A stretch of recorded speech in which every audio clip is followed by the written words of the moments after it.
Buenos días con todos. ¡Hey! ¡Qué bueno! Bienvenidos este domingo a continuar con nuestra caminata a lo largo de este tema sobre las excusas. Un cordial saludo para los que están aquí presentes y también para aquellos que nos acompañan a través de nuestros canales virtuales de Iglesia en línea. Que tengan un bonito domingo todos ustedes. Nosotros continuamos con esta serie. Usted ha venido explorando a lo largo de algunos domingos este tema de excusas que no por arte de magia, sino por decisión propia, se convierten en razones, ¿no?, racionales puestas por cada uno de nosotros para no hacer lo que en su momento deberíamos hacer o para evitar hacer a cosas que nos convendría enfrentarlas y darles solución o responder a alguna situación determinada. A lo largo de la historia de la publicidad y también de lo que hoy por redes sociales se comparte, ¿no? La gente trata de hacer más o menos filosofías chiquitas de existen dos personas en el mundo, entonces usted se topa con un sinnúmero de ejemplos, ¿no? De hay dos personas en el mundo. Hay aquellos que toman el café con crema y aquellos que toman el café sin crema. Ok, es una división interesante, dualista, chistosa del mundo. No hay otros que hay dos personas en el mundo, los que comen pavo en Navidad y los que no comen pavo en Navidad. Okay, son cosas obvias, ¿no? Pero así que igual usando un poco este tema de hay dos clases de personas en el mundo, qué sé yo, en el mundo del ahorro y de la inversión o de cómo se gasta la plata. Hay aquellas personas que pagan intereses, ¿no?, porque prefieren vivir endeudados hasta el cuello y no se tapan hasta donde da la sábana, no se tapan hasta donde da la frazada, ¿no? Y aquellos que por invertir y por usar bien el dinero pueden estar ganando intereses, ¿no? Ahí también podríamos hacer otro acercamiento a estos dualismos simples dentro del mundo. Como también hay dos clases de personas en el mundo, es decir, aquellos que hacen la diferencia y aquellos que ponen excusas. Las excusas que se terminan convirtiendo en ¿por qué?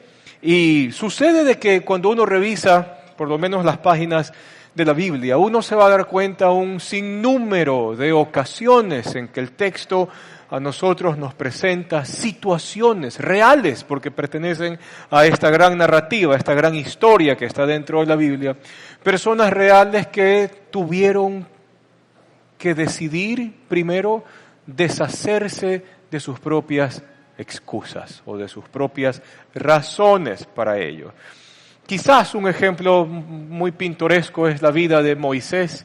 No, Moisés está ya de 80 años, según la evidencia que da el texto, cuando el Señor decide llamarlo en medio de esta zarza ardiente que tiene fuego y no se quema, allá en el Sinaí. Y viene Dios y le dice: Moisés, yo he visto el clamor de mi pueblo, cómo sufren debajo de sus capataces, por lo tanto yo, el Señor, decido enviarte a ti. Anda.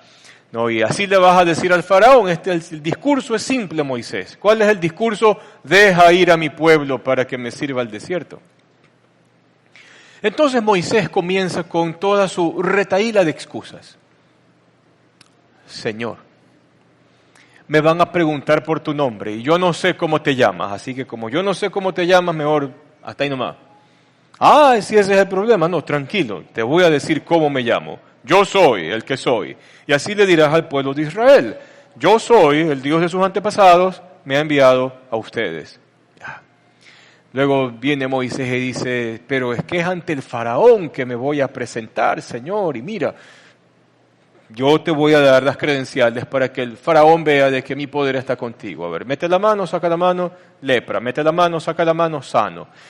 ¿Qué tienes en tu mano? Un báculo. No, ya, muy bien, tíralo al piso, se convierte en serpiente, agárralo de la cola, muy bien, y se vuelve a convertir en palo otra vez. Ya, y con esa será más o menos la puerta de entrada a las señales y maravillas. Señor, es que yo soy hombre que nunca he sido bueno hablando en público y las palabras no son mi negocio, así que ¿sabes qué? Conmigo no. Hasta que el Señor, no digo que se le cruzan los cables, pero es como que Dios le pone su dosis de ubícate, Moisés. Y le dice: ¿quién ha dado la boca al mudo y el oído al sordo? Yo soy el que hago con la gente lo que yo quiero, así que por lo tanto yo te digo ve. Y por último, si es problema para ti hablar, voy a hacer que Aarón te acompañe. Ya, ¿no? Para que tú vas a hablar y Aarón va a ser tu vocero. ¿No? Entonces uno se pone a pensar un poquito, ¿qué hubiese pasado si nuestro amigo Moisés hubiese hecho caso de sus razones, pero que a final de cuentas terminaban siendo excusas para no hacer lo que Dios tenía en mente hacer? Creo yo, conociendo un poco la narrativa del texto, un poquito de lo que uno conoce de Biblia, uno podría entender, bueno, probablemente Dios hubiese buscado otra persona y problema resuelto. Y el pueblo hubiese sido liberado por otro y hoy tendríamos que aprendernos otro nombre que no sea Moisés, sino el del otro. Pero el punto es que allí Moisés se hubiese perdido la oportunidad grandototota de ser parte del plan de Dios, no solo para Israel como la nación que recibiría salvación y libertad, sino también dentro del plan de salvación que hace eco hasta nuestros días. Excusas. Más adelante en esta misma historia, en esta misma narración, Dios les ha prometido entregarles la tierra que dice fluye leche y miel, la tierra de Canaán. Y entonces Moisés decide enviar 12 espías. No sé si usted ha leído o se acuerda un poquito de la historia. Y estos 12 espías comienzan a investigar a lo largo de la tierra, ver todo lo que existe, todo lo que hay, debilidades y fortalezas, durante 40 días. Entonces llegan ellos y dan su reporte. La tierra es verdad, es fructífera, hay suelo fértil, podemos tener aquí esto y lo otro. Es verdad, la tierra es lo que es. Pero sucede que los habitantes de la tierra son como gigantes. Y nosotros, que somos hebreitos chiquititos, comparados con ellos nos vemos como bichos. Nos van a pisar como a grillos. Así que va a estar muy difícil que nosotros conquistemos la tierra. ¿Qué hicieron estos 10 espías que dijeron este discurso? Pusieron sus excusas y las convirtieron en razones. Y en ese proceso se creyeron su propia mentira. ¿Eran más grandes? Sí, pero Dios les había dicho, la tierra es de ustedes. Sí, pueden ser más fuertes. Sí, pero Dios les había prometido que conquistarían la tierra. Sí, estaban allí con ciudades amuralladas, pero ellos tenían al Dios que podía hacer pedazos cualquier fortaleza inexpugnable. Prefirieron creerse su mentira. Estos 10, 2 no creen. ¿Quiénes eran estos 2? Josué y Caleb. Ellos deciden no creer semejante barbaridad. Pero ahora, ahí es cuando las democracias funcionan mal, ¿no? Cuando el pueblo en masa elige mal. Entonces estos 10 contagian a toda la nación. Y toda la nación decide tomar estas excusas como sus propias razones. ¿Es verdad? Si ellos dicen que no se puede, entonces nadie puede. ¿Qué pasó con esa generación? Esa generación no ingresó a la tierra prometida. Por último, Dios dijo, gente con esa mentalidad y con ese corazón no puede ingresar a Canaán. Terrible. Así que vamos a tener que hacer algo. Van a tener que dar vueltas en el desierto durante 40 años. 1 año por cada día que se tomaron en explorarla para traer semejante reporte, no lleno de razones, sino lleno de excusas que hizo trastabillar la fe de toda una nación. Complicado. ¿De qué se perdieron? Se perdieron de entrar a la tierra prometida. ¿De qué se perdieron? De ver toda la intervención de Dios en el momento de conquistar la tierra. ¿De qué se perdieron? De poder vivir como libres en su propia tierra, en su propio campo, con el producto de su propio trabajo, algo que en Egipto no pasaba. Se perdieron de todo eso. Porque sucede que nosotros, los seres humanos, diseñamos las excusas, las racionalizamos, y como ya las vemos como un producto creíble, entonces nosotros nos las creemos. Como suele decir el refrán, ¿no? Inclusive eso, el refrán lo aplicó el ministro de propaganda de la Alemania neonazi, Goebbels. ¿De qué? De que una mentira repetida no es que se vuelve verdad. Yo la asumo como mi verdad. Que otra cosa. Yo la asumo como mi verdad. Y entonces, excusas dentro de la narrativa bíblica. Vamos con otra. Usted se ha puesto a pensar, ¿qué pasaría si el apóstol Pablo se hubiese quedado con ciertas excusas que uno puede rastrear un poquito ciertos temas de su corazón cuando uno lee sus cartas? Por ejemplo, Pablo dice cosas como estas.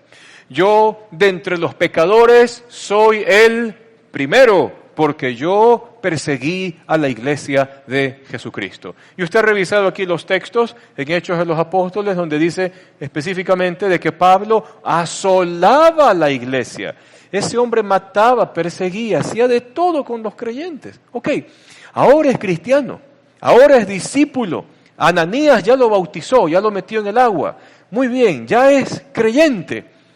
Pero ¿qué pasa si Pablo se hubiese quedado con las excusas de, ¿cómo yo voy a servir a Dios si yo he perseguido a la iglesia? No, yo prefiero quedarme tranquilito en la banquita, en la sillita de la casa iglesia, ahí en Damasco, y allí viviré y moriré con mi vida cristiana, porque ¿cómo yo voy ahora a ser misionero? ¿Cómo yo voy ahora a ser apóstol a los gentiles? Si yo fui el más degenerado de todos, porque yo maté gente, yo maté discípulos en nombre de Dios. Y alguien pudiese decir, no, sí, ¿verdad, Pablo? No tienes las credenciales. No, Pablo, no. ¿Qué hubiese pasado? Pablo se hubiese perdido la oportunidad de que, como él decía en una de sus cartas, de llenarlo todo con el Evangelio. Y sus viajes que cubren casi que todo el Imperio Romano y con pistas dentro de las cartas de su intención de ir a España, a llevar el Evangelio por allá. ¡Qué locura! Pero qué bueno, ese es el buen ejemplo de un hombre que decidió no tomar en cuenta sus propias excusas, o peor aún, racionalizarlas y asumir eso como una verdad para su corazón. Y tendríamos que preguntarnos, hacernos una pregunta, ya que es bonito poner preguntas aquí en las pantallas. Dice, ¿será posible que usted y yo nos estemos perdiendo de algo porque estamos encerrados en quiénes? En nosotros mismos. Y sucede que usted no se habla con un buen amigo del colegio y la universidad porque usted aún le guarda rencor, porque el día en que estaban vendiendo hamburguesas en el bar, usted le dijo, ya ñaño, págame la hamburguesa, yo te la pago mañana, y ese pana no se la compró, y usted tiene un resentimiento mortal, terrible. Han pasado décadas desde que usted pisó la universidad y ese evento aconteció, pero usted decide no establecer un puente, perdonando una falta tan tonta como la que estamos conversando ahorita. Y usted se puede estar perdiendo de tener una amistad fructífera, de quizás retomar esa amistad que se quedó en punto y coma. Una amistad que se quedó punto y coma. Para mí fue un shock cuando salen las noticias. Ahora uno ya ve noticias por tablet o por el celular, pues, ¿no? Ahora hay que pagar suscripción para poder ver el Expreso o el Universo en línea, inclusive. Bueno, así es la vida. Pero sale una noticia de que una pareja que tenía más de 50 años de casados, como 60 años de casados, el hombre decide separarse de divorciarse de su mujer. ¿No? ¿Y por qué se decide divorciarse de su mujer? Porque él sucede que descubre, no de esas cosas medias locas que pasan, sucede que el hombre descubre que allá en la década de los 40, cuando tenían poco tiempo de haber comenzado su relación, la mujer tuvo un affair por allí. ¿Y eso pasó? Ya, pues la década del 40, el 50, el 60, el 70, el 80. O sea, han pasado bastante tiempo, ¿no? Y el hombre decide. ¿De qué se está perdiendo ese hombre? No estamos hablando de que la mujer haya sido una consuetudinaria, adúltera, salvaje. No, se equivocó, falló, ya siguió la cosa. Han pasado tiempo. ¿No? El hombre dice, no puedo seguir contigo. Se acabó.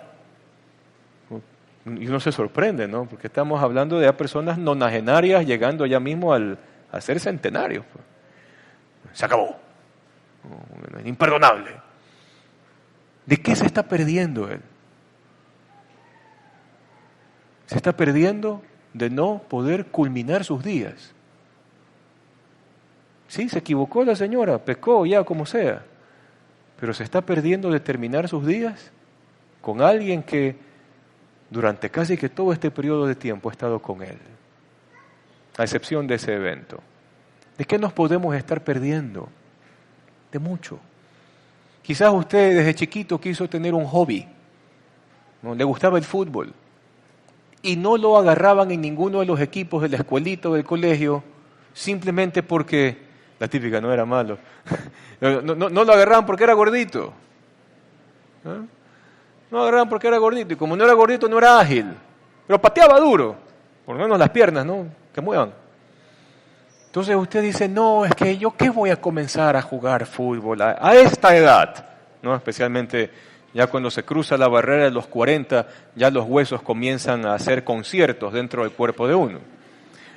Entonces, ¿y yo qué voy a hacer eso? No, el ejercicio no es para mí, no, esa época ya pasó, no, es que no se puede, no, es que esto y lo otro.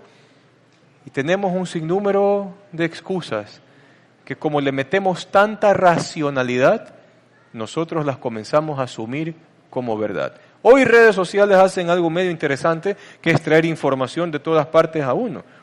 Por lo menos su servidor se sintió recacheteado por un par de personas que ya están por sus 70s, pero que tienen un físico envidiable a causa de hacer calistenia. Y hacen calistenia ese par de viejitos y de verdad que ¡qué maravilla! Y uno dice, yo quisiera ser así, ¿no? Y uno puede venir con excusas. Es que no está en mi ADN. No, es que yo tengo el metabolismo lento. Es que yo no puedo dejar de comer tal cosa. Es que para mí sería imposible hacer tal otra cosa. ¿Sabe qué? No son razones, son excusas. ¿Y usted se está perdiendo de qué? Por lo menos en estos ejemplos medios loquitos traídos de redes sociales. ¿De qué nos estamos perdiendo? De tener una mejor calidad de vida y de salud. De atravesar los años y llegar al 7º, 8º y 9º piso con dignidad. De descubrir quizás algo nuevo en nosotros. Algún nuevo gusto, alguna nueva cosa, alguna cosa chévere.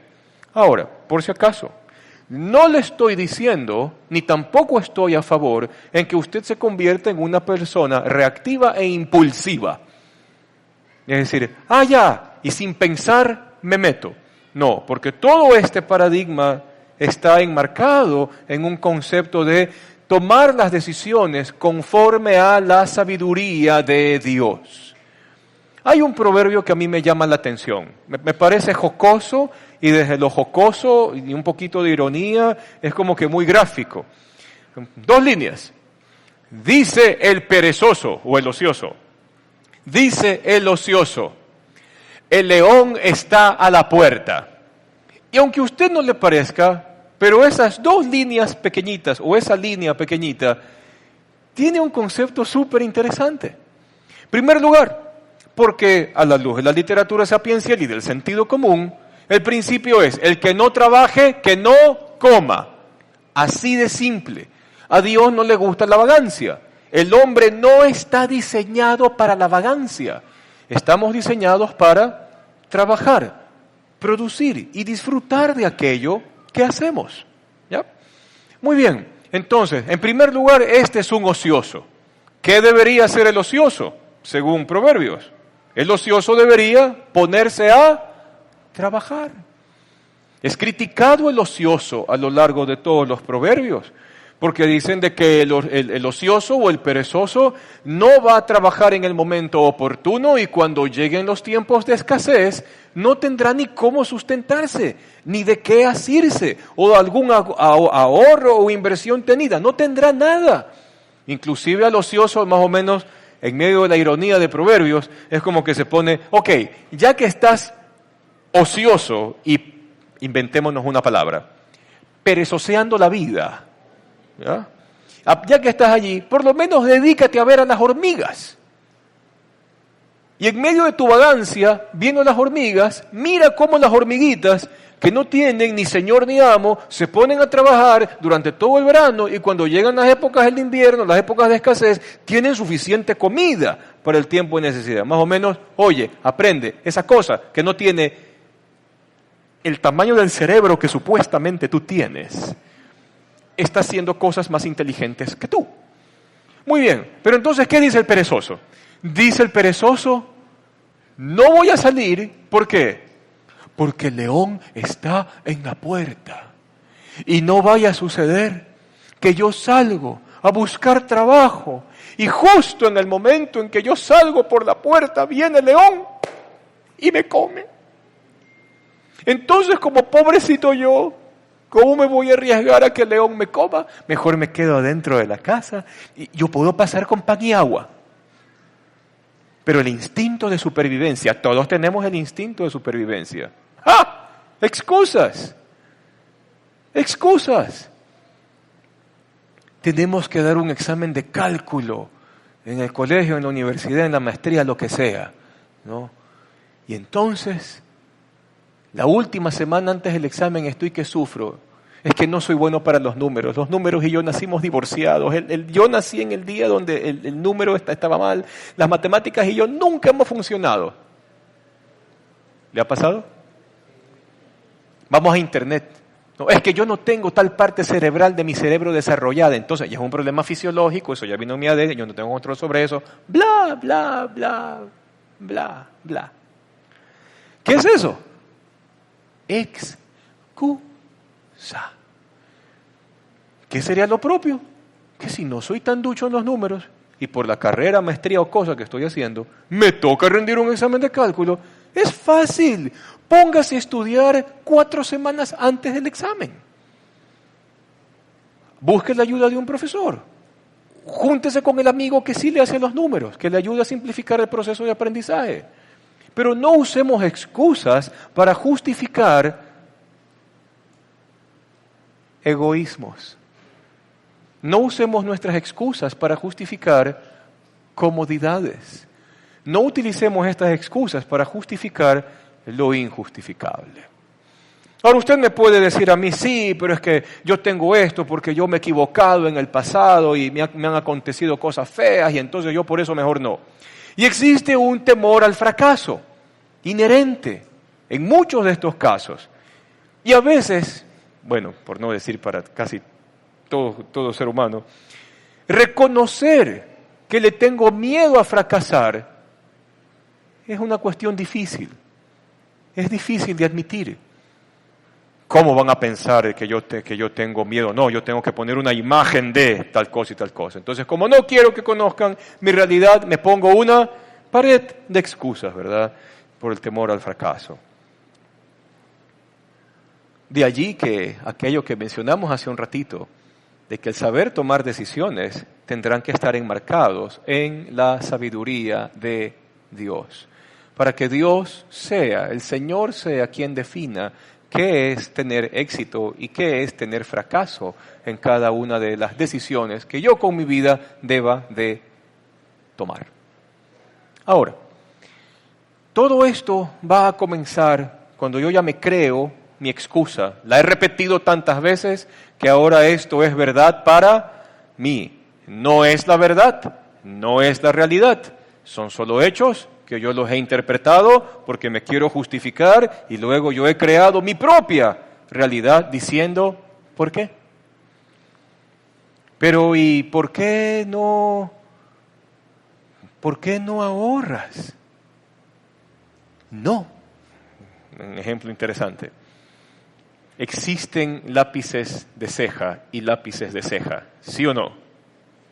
Existe rímel y existe rímel, ¿verdad? Muy bien. Entonces tenemos un salario que no alcanza para mucho, ya está bien. Pero sucede que cuando es el momento de comprar el rímel,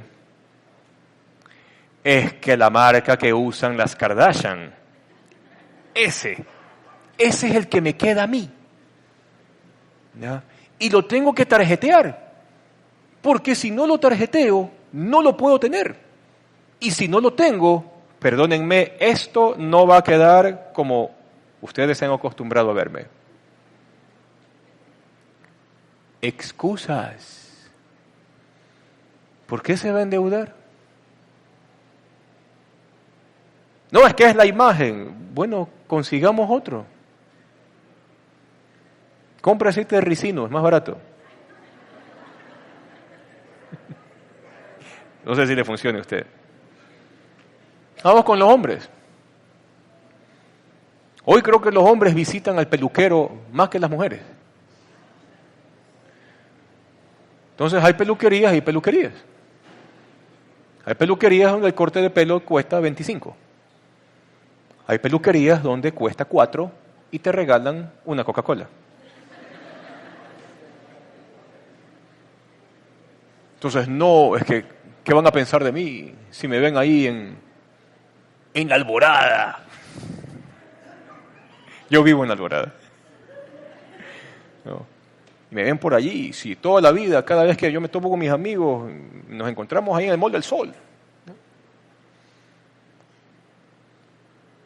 ¿Por qué? Temor al fracaso. Porque no voy a vender la imagen que he estado acostumbrado a vender. ¿Por qué? Porque solo allí me cortan bien. Porque solo allí me hacen los hombres, pues, ¿no? Solo allí me hacen el sombreado. Nada más. Porque allí, puntos suspensivos. ¿Y por qué? ¿Por qué? ¿Por qué? ¿Por qué? ¿Por qué? ¿Por qué? ¿Por qué? ¿Por qué? ¿Por qué? Y al final de cuentas le terminan haciendo el mismo corte que en la que cuesta $4 y le regalaron una Coca-Cola. Pero nos llenamos de porqués para justificarnos en muchas cosas. Y reconocer eso es complicado. Nuestra narrativa se arma de puros porqués. Y lo que nos hemos dado cuenta es que a lo largo del texto bíblico, por lo menos en los ejemplos que pusimos de estos personajes de la Escritura, es que si le hacemos caso a estas excusas revestidas de razones y que las creemos como verdades, primero tú te lo vas a perder. Tú te lo pierdes. Tú eres el primero que vas a experimentar la pérdida. Segundo, el mundo, la sociedad lo pierde. Te pierdes el lugar que tú y yo tenemos en el plan que Dios diseñó para la humanidad. Ahora, yo sé de que redes sociales está casi que bombardeando en que para ser alguien tú tienes que hacer algo súper llamativo, súper casi que sobrenatural. Entonces uno se queda, ay, es que si yo fuese como ese influencer de Mr. Beast. Ay, sí lo ha visto, ¿verdad? ¿Qué hace él con la plata? A ver, les tomo lección. ¿Ah? A veces regala, a veces invierte, a veces hace alguna obra y todo. Y entonces uno dice, oh, si yo fuera como Mr. Beast, entonces yo pudiera, puntos suspensivos. Y me imagino que este tema del plan de Dios y de hacer algo que cambie el mundo, etcétera, etcétera, es una cosa de este tamaño. Entonces vienen las excusas. Pero, debido a que yo no soy Mr. Beast, porque si yo fuera, yo lo hiciera, pero porque no lo soy, entonces no puedo hacer nada. ¿Sabe algo? Usted tiene una realidad a mano de la mayoría de ustedes. ¿Tienen hijos? ¿Tienen hijos? Gracias. Si no me voy allá a decir, sus padres dijeron que ustedes no existen. Yeah. ¿Tiene nietos? Algunos, ¿ok? Chiquitos, grandes, ¿verdad? Están variadas las edades, ¿sí o no? Yeah. Usted tiene allí su primera realidad con la cual cambiar la historia del mundo. ¿Qué dice el texto de la Escritura para cuando se es padre o se es madre? ¿Qué le dice, por ejemplo, a los padres? Papás varones, dice allí. Papás varones, dicen los textos de familia, ustedes tienen que instruir a sus hijos en la sabiduría y en la reverencia al Señor. ¿Quién es el educador o llamado a ser el primer educador dentro de la relación paterno-filial? El papá varón. Entonces, a causa de eso, bueno pues, si yo tengo que escoger entre irme a jugar fútbol con mis amigos y quedarme con mis hijos, enseñándoles a pensar o quizás haciendo tarea con ellos, yo me quedo con mis hijos. ¿Ya? ¿Qué dice, por ejemplo, de las madres? Este concepto de sana doctrina. Paréntesis. Sana doctrina no es lo que una denominación dice que como dogma se tiene que creer. Y sana doctrina es la enseñanza que partiendo de los apóstoles le hace bien al individuo, a la sociedad y a la comunidad. Es la enseñanza que sana, es la enseñanza que trae salud, es la enseñanza que hace bien por excelencia. Entonces, dentro de este concepto de sana doctrina, hemos hablado de los padres, ¿qué dice de las madres? Pablo le escribe a Tito y le dice, mira Tito, tú en la iglesia tienes que escoger ancianas y las ancianas van a hacer algo. Las ancianas le van a enseñar a las jovencitas a cómo se ama con ternura a su marido, cómo se ama con ternura a sus hijos y cómo ellas pueden convertirse en guardianas del hogar. Con una mente sensata, eso se habla de sobriedad, con una mente sensata y con castidad, es decir, teniendo siempre la pureza de por medio en cada una de sus acciones. Debido a ese concepto de sana doctrina, a mí, perdóneme, me revienta el concepto de la chancla. Y han hecho 500 videos, hasta otras culturas han copiado eso, ¿no? Donde más o menos el hijo hizo algo, ¿verdad?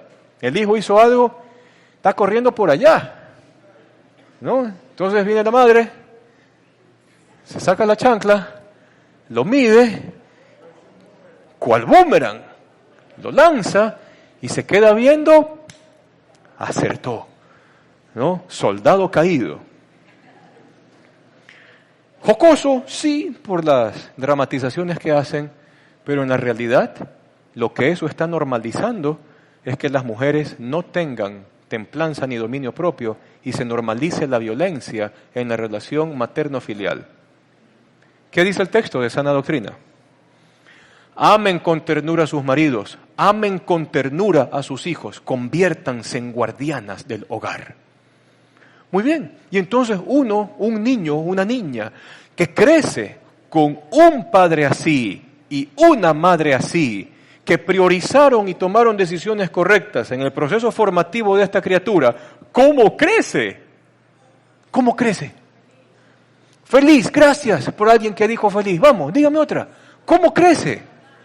Crece sano, aquí y aquí. ¿Cómo crece? Es disciplinado, ¿verdad? Tiene hábitos. Por si acaso en el Nuevo Testamento, desde el Antiguo Testamento, pero sobre todo en las cartas pastorales, cuando se habla de disciplina, no es palo, es instrucción. Saquémonos eso de la cabeza. Crece disciplinado, con hábitos para la vida, hábitos constructivos para la vida. Lindo, ¿verdad?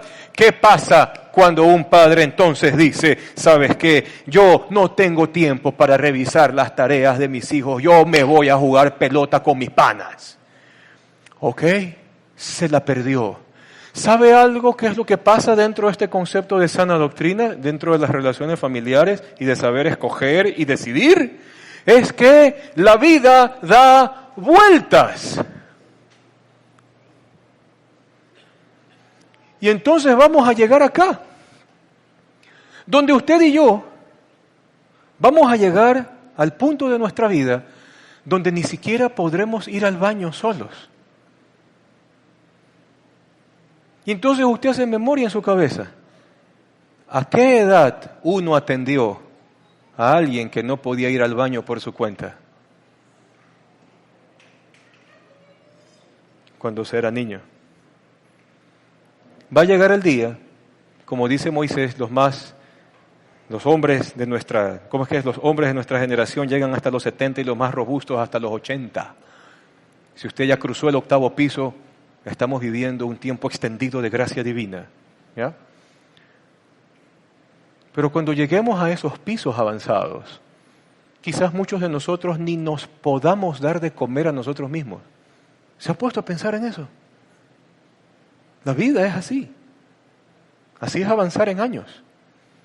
Va a llegar el día en que ni siquiera podremos desplazarnos por nosotros mismos. Comience a hacer ejercicio desde hoy, para que eso dure, o se tarde en llegar, mejor dicho. Comience a hacer desde hoy eso. Pero esa edad va a llegar. Sana doctrina que enseña. Pablo está hablando con Timoteo acerca de las viudas dentro de la iglesia local. ¿Y qué es lo que dice Pablo? Porque es voluntad que agrada a Dios que los hijos y que los nietos cuiden de sus ancianos. ¿Cómo cree que se cosecha allá? Habiendo tomado las decisiones correctas el día de hoy. Entonces no me compré el rímel de las Kardashian, porque con esa plata yo mejor compro el juego geométrico que mi hijo necesita para hacer dibujo técnico. No me voy a Cabellos del Sol a pagar más de $20 por un corte de hombre, porque con esa plata tengo para comprar por lo menos las cositas que mi hijo se lleva de lunch. Y quiero que mi hijo me vea a mí preparándole su sándwich para que se lo lleve a la escuelita.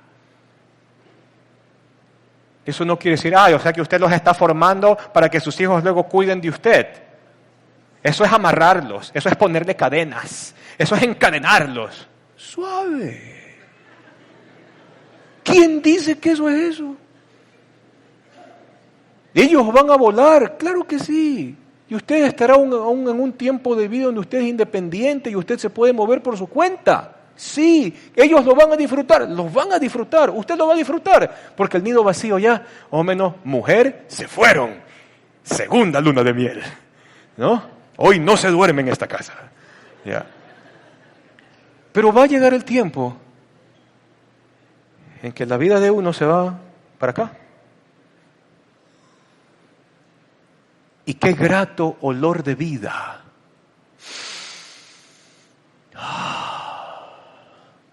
De llegar a una edad donde yo pueda disfrutar de que mis hijos y mis nietos se pelean por cuidarme.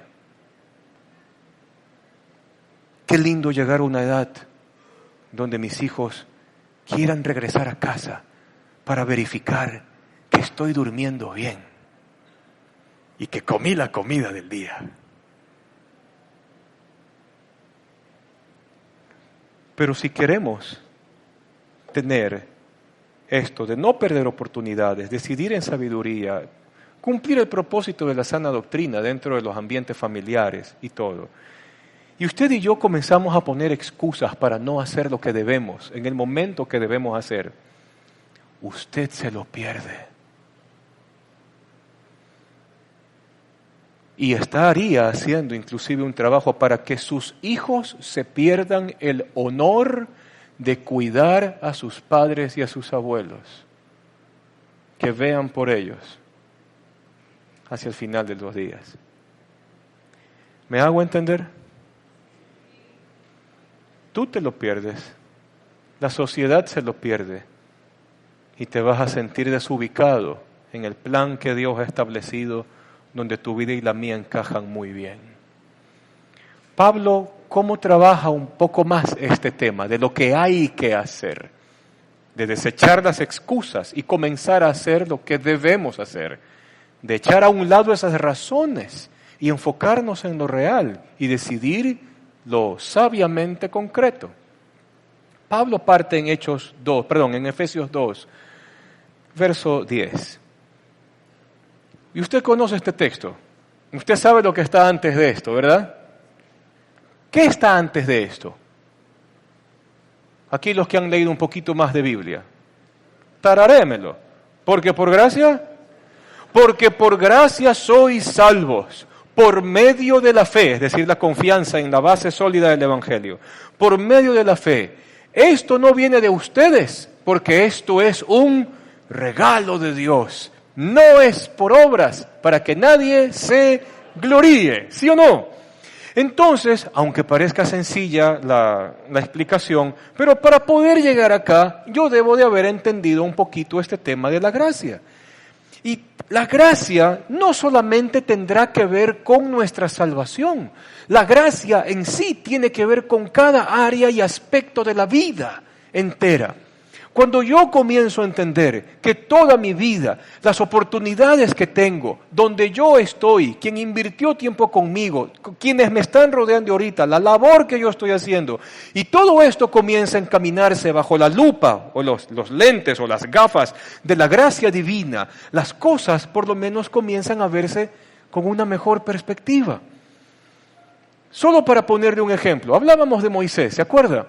Moisés, en el Deuteronomio, él decide escribir algo muy interesante de parte de Dios. Le dice el Señor a Moisés, dile así al pueblo, cuando entres a la tierra que yo prometí a tus antepasados, y trabajes la tierra, y comas del fruto de ella, y te sacies, tú y tu familia, y te enriquezcas por el trabajo en la tierra que el Señor tu Dios te ha dado. ¿Y qué dice el texto allí?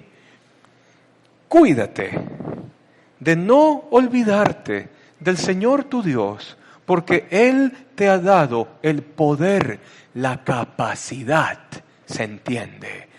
La capacidad operacional, la capacidad cognitiva, porque Dios te da la capacidad, la sabiduría para que tú hagas todas estas riquezas. Por eso Pablo puede concluir en otra de sus cartas y decir, ¿qué tienes tú en esta vida que no hayas recibido? Y solo pensemos un ratito. ¿Usted nació por generación espontánea? Es decir, los átomos con la poca conciencia que usted haya tenido en esa época celular, preconcepción. ¿Usted decidió unirse para poder generar un huevo cigoto? Y que luego el proceso de reproducción celular siga. ¿Usted decidió eso? No, usted no decidió eso. ¿Quién decidió eso a final de cuentas? ¿Su papá y su mamá? ¿Usted aprendió a caminar solo? No.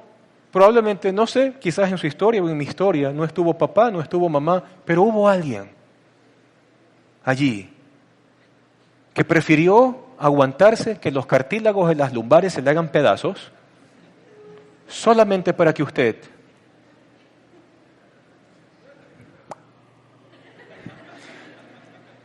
vaya caminando. ¿Usted aprendió a caminar solo? No. ¿Usted aprendió a escribir solo? Hubo alguien. Hubo mamá que le compró caligrafía Palmer de Arnulfo Jaramillo. ¿Se acuerda? Ok. ¿Hizo los cuadernillos? Ya. Hubo alguien que estuvo allí y le guió en el trazo. Usted fue al colegio, fue a la universidad, comenzó a trabajar. ¿Usted qué? Por lo menos en casos cercanos a uno, más o menos, y tal persona me dio la oportunidad de trabajar. Y apliqué y caí en gracia a ojos del reclutador de recursos humanos y conseguí esto. O en el negocio de la familia, me dieron este lugar y confiaron en mí. Pablo por eso puede aterrizar el tema y decir, ¿qué tienes que no hayas recibido? Entonces, me hace pensar a mí en la vida de que aquellas cosas que están delante de mí, yo las tengo que interpretar bajo la lupa, los ojos, los lentes o las gafas de la gracia de Dios. Han llegado a mí por la gracia de Dios. y ahora también la salvación. Todavía ha venido a mí por la gracia de Dios. ¿Lo merezco? No. ¿Lo puedo ganar? Tampoco. Nada en sí. Y sin embargo, ahora Pablo dice, perfecto, hemos entendido que no te mereces la gracia, hemos entendido que todo ha sido dado porque al Señor le ha placido dártelo por una persona o por otra persona o como sea, pero lo has recibido. Ahora sí, ya que has entendido eso, vamos a la siguiente parte, diría Pablo. Debemos de entender que nuestra vida es una obra de arte de Dios. Y quizás esa es la parte más compleja a veces de entender o de aceptar. Somos hechura de Dios. La palabra hechura, creo que hemos comentado eso aquí otras veces, es de un término griego, poima, de donde viene nuestra palabrita en castellano. Poima, ¿a qué le suena en castellano? Gracias, poema. ¿Ya? Poema. Es la forma en que Pablo describe que nuestra vida es una composición que Dios ha querido y quiere seguir escribiendo con su gracia. Mi vida es un poema que Dios está escribiendo. Pero es un poema que por un lado está la pluma del escribiente, que en este caso es el Creador.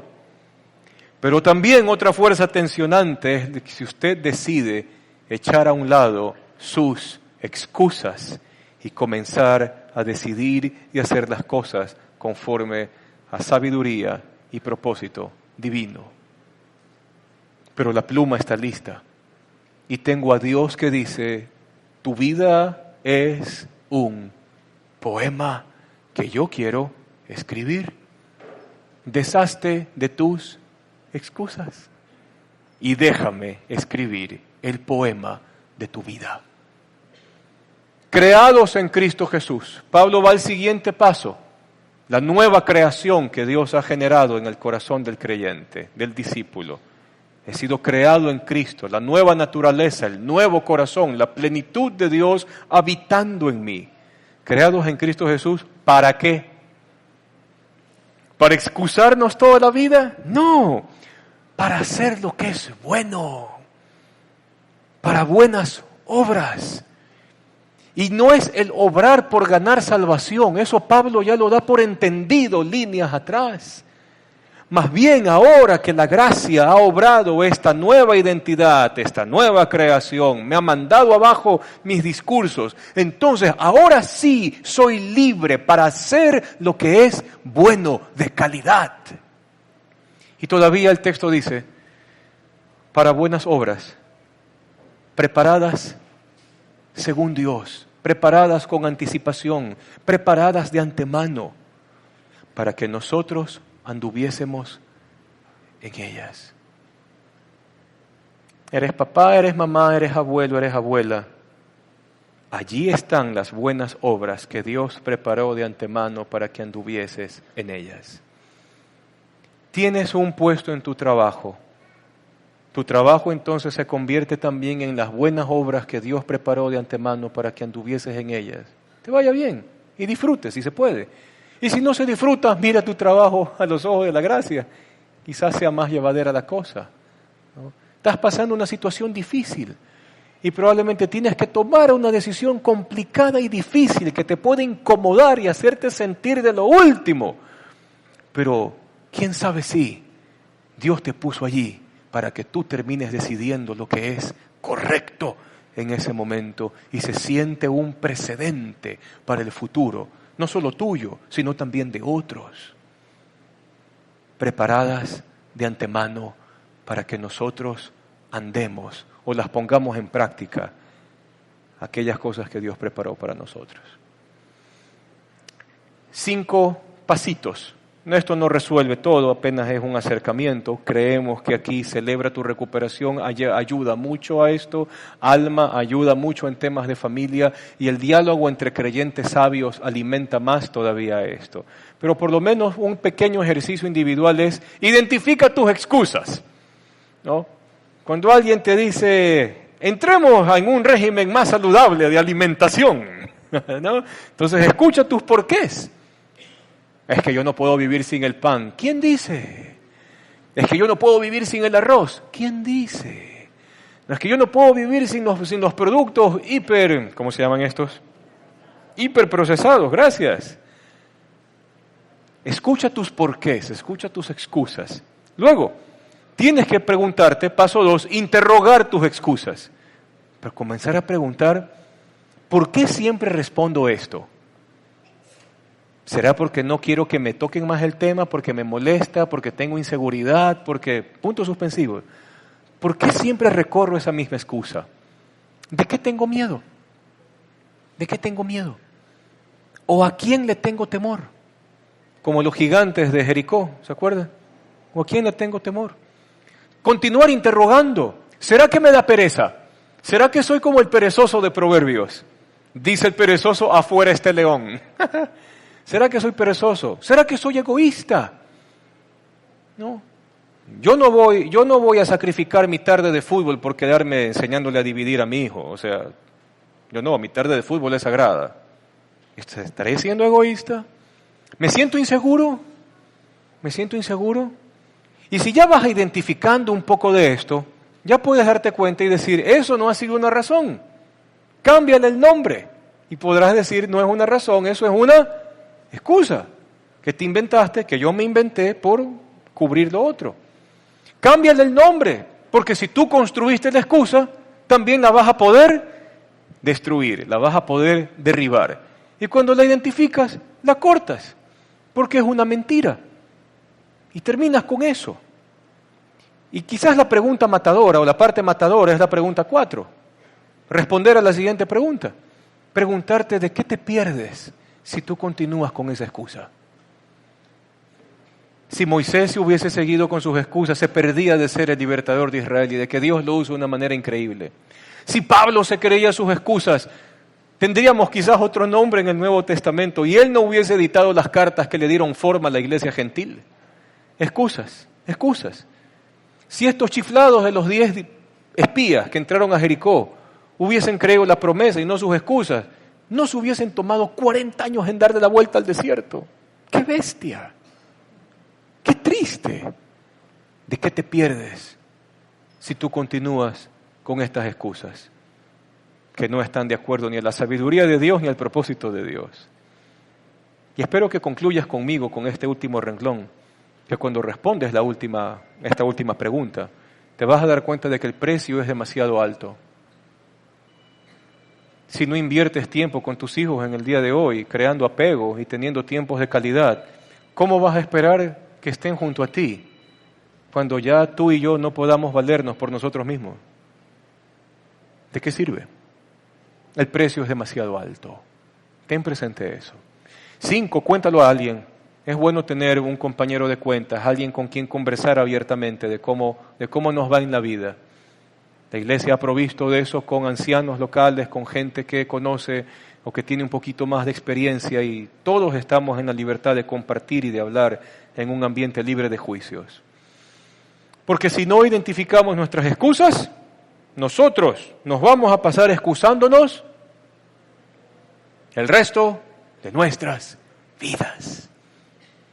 Y cuando seamos viejos y estemos a punto de ir a la presencia del Señor, comenzarán nuestros discursos de ¿por qué no hice? ¿Por qué no decidí? ¿Por qué no escogí? Y lo triste es que no hay máquina del tiempo.